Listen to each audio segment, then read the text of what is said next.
Hello दोस्तों, स्वागत है आपका आज के हमारे नए क्लास में। और आज क्लास 12th के स्टूडेंट्स के लिए हम बचे हुए अर्धचालक चैप्टर के जो न्यूमेरिकल हैं वो आपको कराने वाले हैं। अगर आप हमारी वीडियो को पहली बार देख रहे हैं तो आपको बता दें कि हमारी फिजिक्स की स्पेशल सीरीज चल रही है क्लास 12th में न्यूमेरिकल की। इसमें हम आपको जितने भी मोस्ट इंपॉर्टेंट न्यूमेरिकल हैं वो करा रहे हैं और इसकी अलग से प्लेलिस्ट भी बना दी गई है। और वहाँ अगर आपने हमारी वीडियो को पहली बार देख रहे हैं तो वहाँ पर आप जाकर देख सकते हैं जितने भी न्यूमेरिकल आपको करा रहे हैं वो वेरी मोस्ट इंपॉर्टेंट है। वो हर सेट में आए हुए हैं। अगर आपके पास अनसॉल्व्ड पेपर है या आपके पास मॉडल पेपर है तो आप उसमें चेक कर सकते हैं कि हर सेट में उस जो भी हम आपको करा रहे हैं न्यूमेरिकल, हर सेट में आपको उसमें का एक न्यूमेरिकल मिलेगा ज़रूर। इसका मतलब ये है कि इन जो भी हम आपको न्यूमेरिकल करा रहे हैं ये आपके एग्जाम में आते ही आते हैं, इसलिए आपको इसकी प्रिपरेशन करा रहे हैं। अब यहाँ पे जो अर्धचालक चैप्टर जो हमारा चल रहा था इसके 2 न्यूमेरिकल और बचे हैं, वो भी आपको अच्छे से समझा देते हैं। अगर उससे रिलेटेड कोई भी आपका क्वेश्चन आता है तो आप उसके अकॉर्डिंग लगा सकते हैं। और अगर आप न्यूमेरिकल अच्छे से लगाना चाह रहे हैं तो हम आपको पहले ही बता चुके हैं कि इन न्यूमेरिकल को लगाने के लिए क्या आपको पता होना चाहिए। सबसे पहली बात आपको फॉर्मूले याद होने चाहिए। जितने भी हम आपको फॉर्मूले करा चुके हैं, लिखवा चुके हैं, वो फॉर्मूले आपको अच्छे से लर्न होने चाहिए। अगर आपको फॉर्मूले लर्न हैं तभी आप इनके सवाल लगा सकते हैं, अन्यथा नहीं लगा सकते हैं, क्योंकि ये जो सवाल है ये पूरे फॉर्मूलों के बेस पर ही लगते हैं। चलिए आज का क्लास स्टार्ट करते हैं। जो बचे हुए न्यूमेरिकल हैं उनको भी बता देते हैं।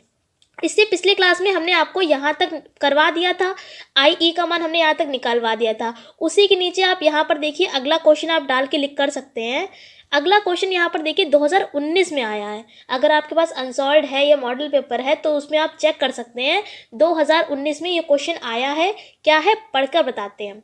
एक ट्रांजिस्टर उभयनिष्ठ उत्सर्जक, उभयनिष्ठ उत्सर्जक को किससे लिखते हैं आपको बता चुके हैं। अगर फॉर्मूले अगर आपने हमारे अच्छे से समझे हैं तभी आप यहाँ पर अच्छे से समझ पा रहे होंगे, कनेक्ट कर पा रहे होंगे चीज़ों को। तो यहाँ पर क्या उत्सर्जक, उत्सर्जक को लिखते हैं हम एमीटर। क्या लिखते हैं? ई से लिखते हैं, इसलिए एमीटर बोलते हैं, ई से इसलिए लिखते हैं इंग्लिश में। अब यहाँ पर कहा जा रहा है उभयनिष्ठ उत्सर्जक विन्यास में जुड़ा है, संग्राहक सप्लाई 8 वोल्ट है। अब यहाँ पर देखिए लिखा है संग्राहक सप्लाई 8 वोल्ट है। एक बार आपको पूरा क्वेश्चन पढ़ के बता देते हैं, फिर बताते हैं आपको करना क्या है। तथा संग्राहक परिपथ में 800 ओम के प्रतिरोध पर विभवपात 0.5 वोल्ट है। इस तरीके से जो यहाँ पर ये निशान बना है ये क्या है? ओम का निशान है। पहले भी आपको बता चुके हैं ओम के चिन्ह को इस तरीके से बनाते हैं। अगर नहीं पता है तो आप हिंदी में भी लिख सकते हैं। ओम ये प्रतिरोध का मात्रक होता है।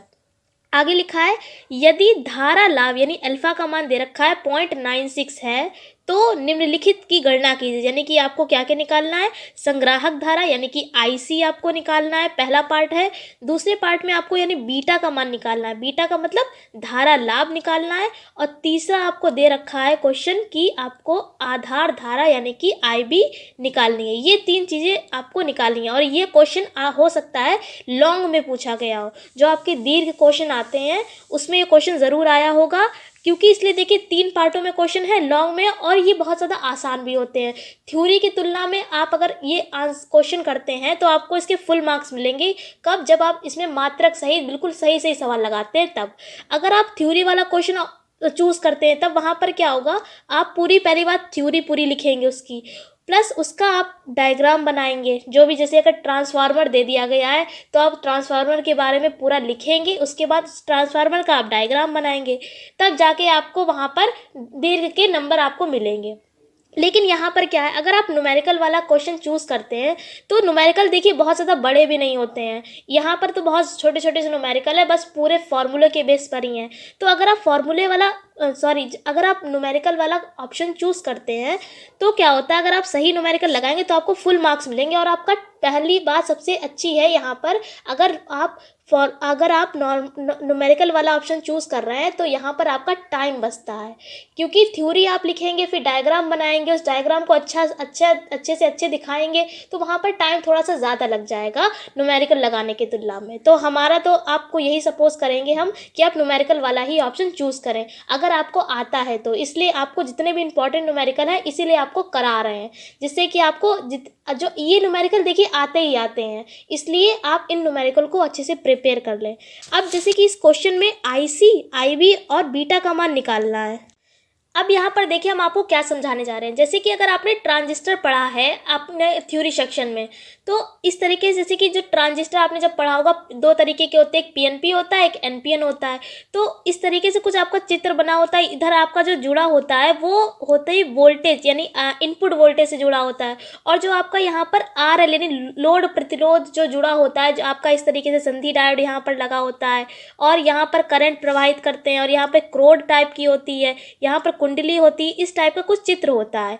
तो उसमें क्या करते हैं हम, यहाँ पर जो जुड़ा होता है वो होता है लोड प्रतिरोध, और यहाँ पर जो लिखते हैं वो हम क्या लिखते हैं, यहाँ पर आउटपुट वोल्टेज लिखते हैं। क्या लिखते हैं, आउटपुट वोल्टेज। वीओ लिखा है, इसका मतलब क्या है, आउटपुट वोल्टेज है।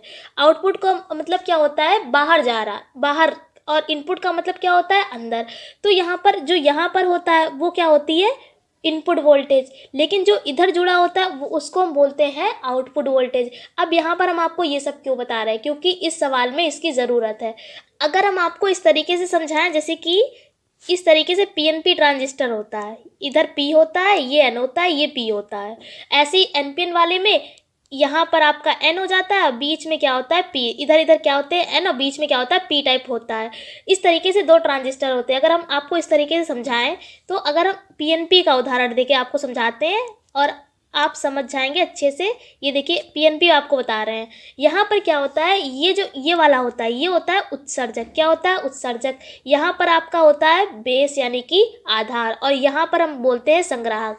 जो ये इधर जुड़ा होता है, इधर वाले से जो जुड़ा होता है, यानी ये क्या है, इनपुट वोल्टेज है। ये क्या है, इनपुट वोल्टेज। अभी आपको ट्रांजिस्टर में पढ़ा रहे थे, जो इधर वाला आपको पोर्शन जुड़ा हुआ था वो क्या था, इनपुट वोल्टेज था। आपने अगर चित्र में देखा होगा तो लिखा होगा वहाँ पर, हो सकता है वहाँ पर आपका इस तरीके से निशान बना हो, इसका मतलब होता है प्रत्यावर्ती धारा, यानी कि एसी का मतलब, यहाँ पर मतलब ही यही है इसका कि यहाँ पर इनपुट वोल्टेज होता है, और जो इधर वाला साइड होती है वहाँ पर अभी आपको बताया क्या होता है, आउटपुट वोल्टेज होता है यानी वीओ।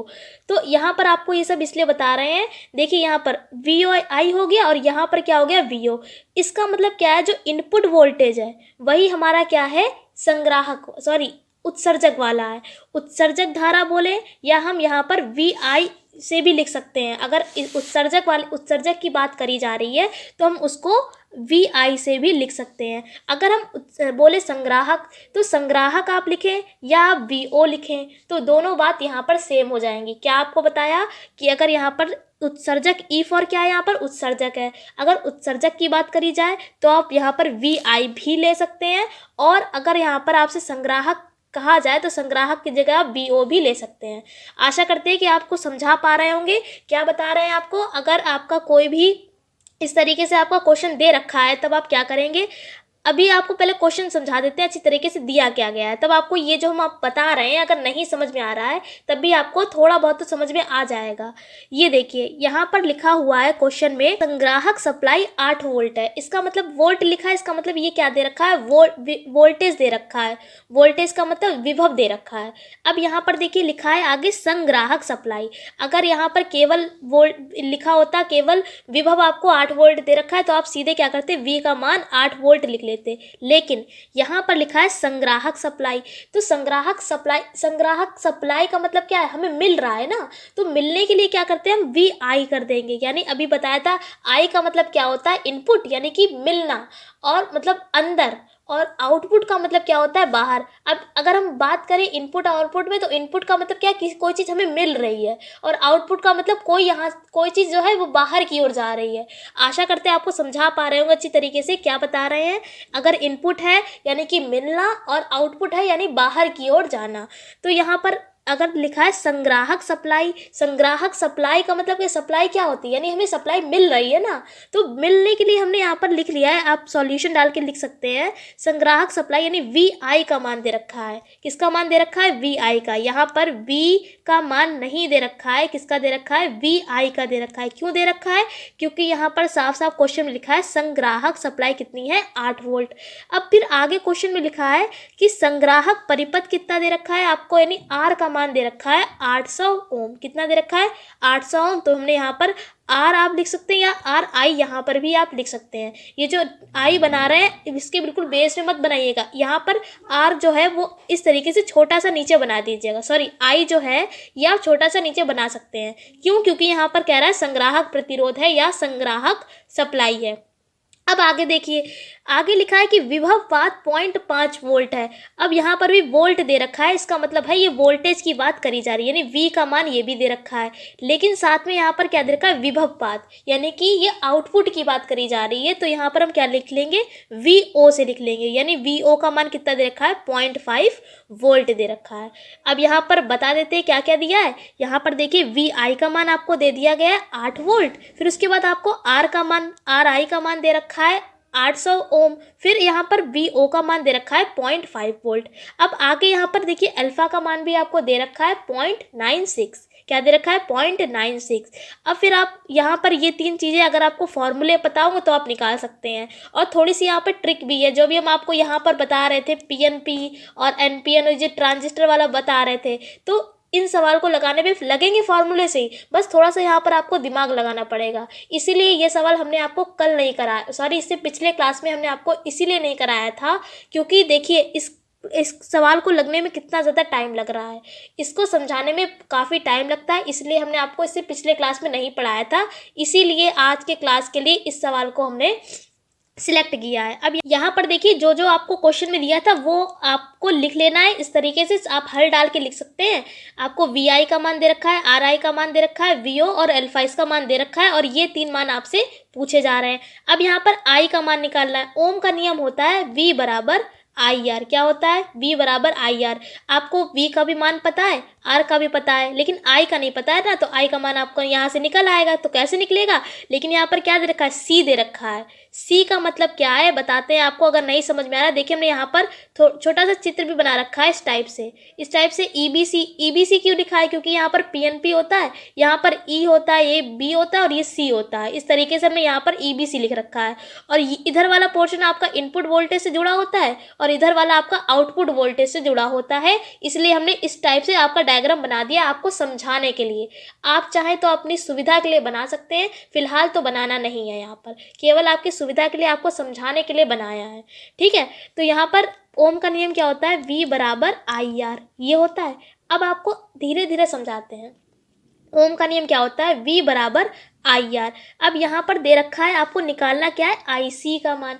IC क्या कहते हैं, C को हम कहते हैं कलेक्टर, क्या कहते हैं, कलेक्टर। इसका मतलब क्या है हिंदी में, संग्राहक। देखिए आप अगर इंग्लिश से रिलेट करके पढ़ेंगे तो आपको जल्दी याद होगा, C फॉर कलेक्टर, इसलिए हम इसको क्या बोलते हैं, संग्राहक बोलते हैं। यानी कि आपको IC का मतलब संग्राहक धारा निकालनी है, क्या निकालनी है, संग्राहक धारा निकालनी है। अगर हम इस चित्र की बात करें तो C वाला हमारा किससे जुड़ा है, आउटपुट से जुड़ा है। किससे जुड़ा है, आउटपुट वाले से जुड़ा होता है, इसलिए हम यहाँ पर क्या ले लेंगे, VO ले लेंगे। क्या ले लेंगे, VO ले लेंगे। क्या आपको बता रहे हैं, यहाँ पर संग्राहक वाले से जुड़ा हुआ है, यानी कि जो संग्राहक है वो आउटपुट वाले से जुड़ा हुआ है। आउटपुट का मतलब O यहाँ पर ले लेंगे, यानी कि VO लिख लेंगे। तो फॉर्मूला क्या हो जाएगा, VO बराबर ICR, ये हो जाएगा। IC तो हमको निकालना ही था इसलिए हमने C लिख लिया, C था इसलिए हमने यहाँ पर VO लिया है। अगर यहाँ पर E होता तो हम क्या लेते, आप खुद सोचिए, अगर E होता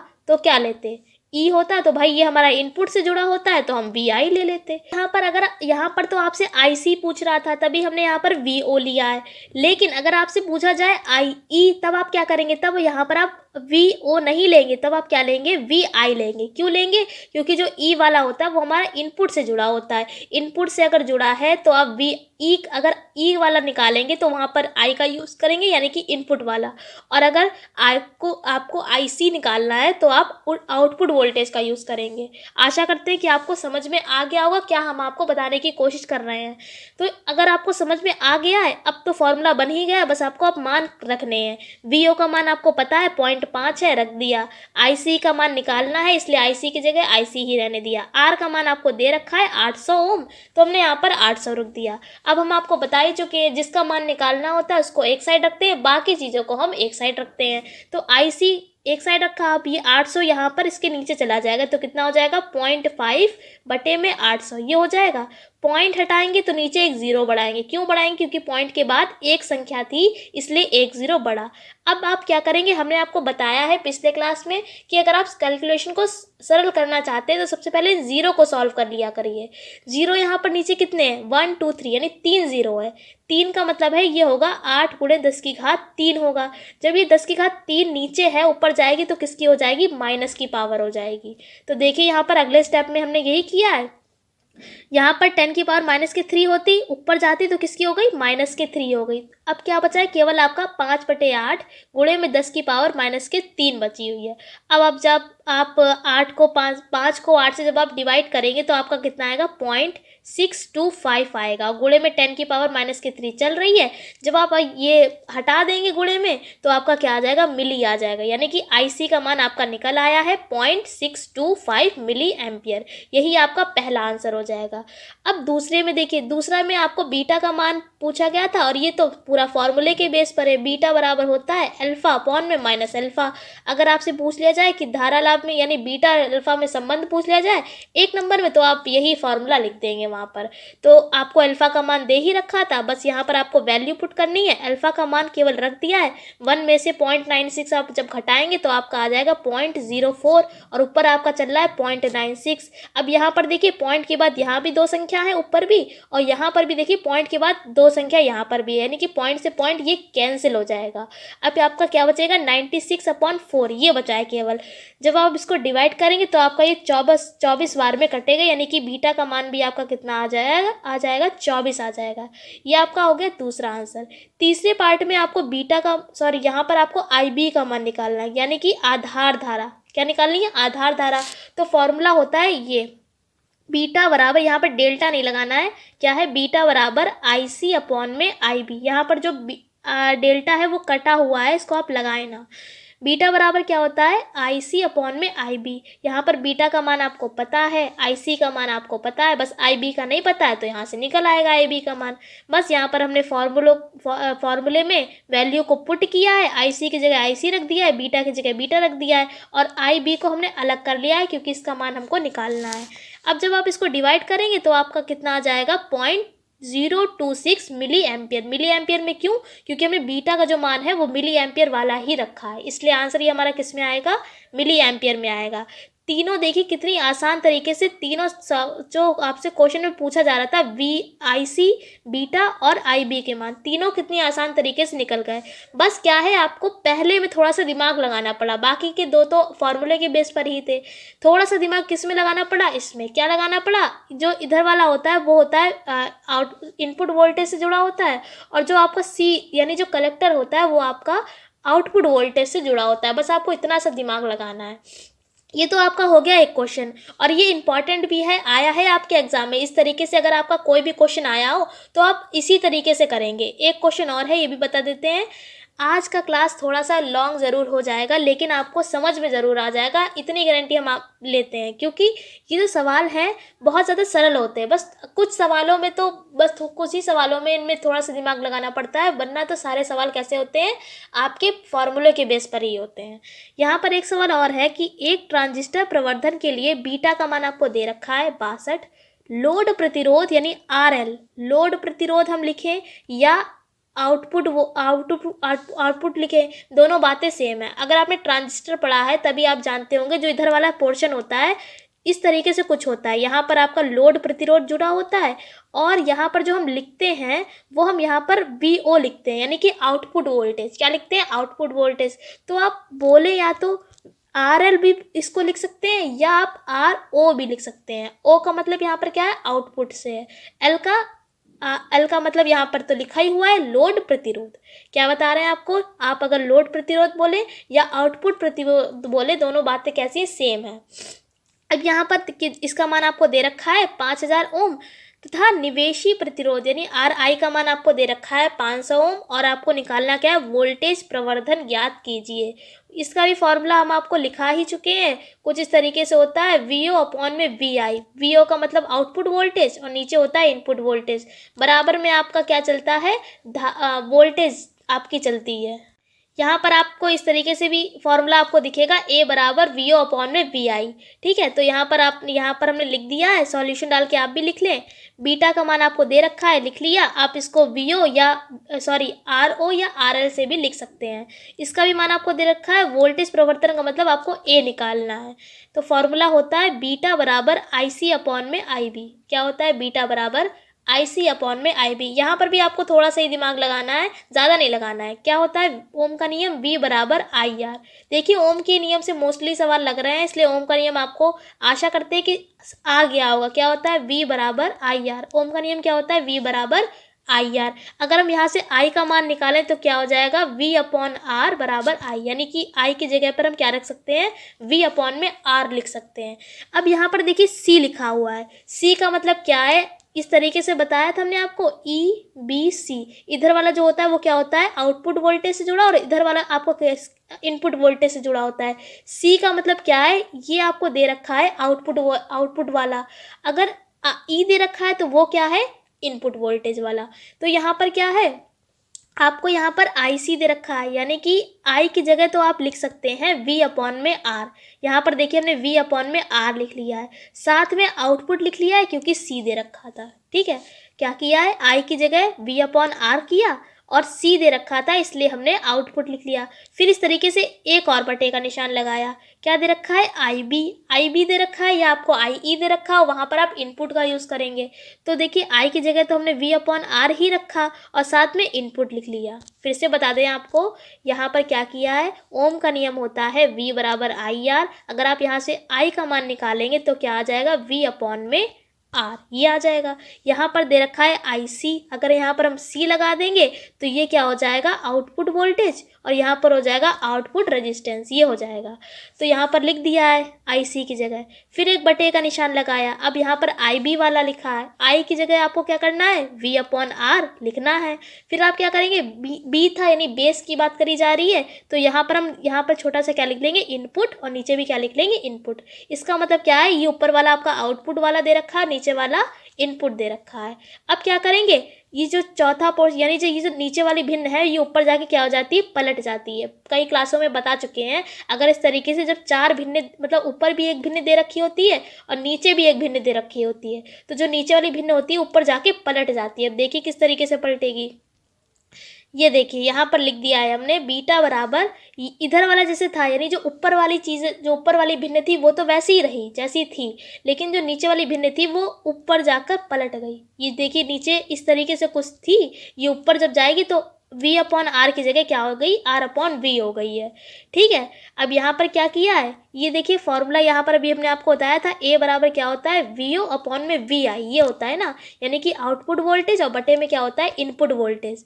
तो यहाँ पर देखिए, अगर आप ध्यान से देखें तो ये देखिए आउटपुट वोल्टेज और बटे में इनपुट वोल्टेज दे रखा है। ऊपर क्या दे रखा है? आउटपुट वोल्टेज, और बटे में क्या दे रखा है? Input voltage. तो हम इसकी जगह पर क्या लिख लेंगे? ए लिख लेंगे। क्या लिख लिया हमने? ए।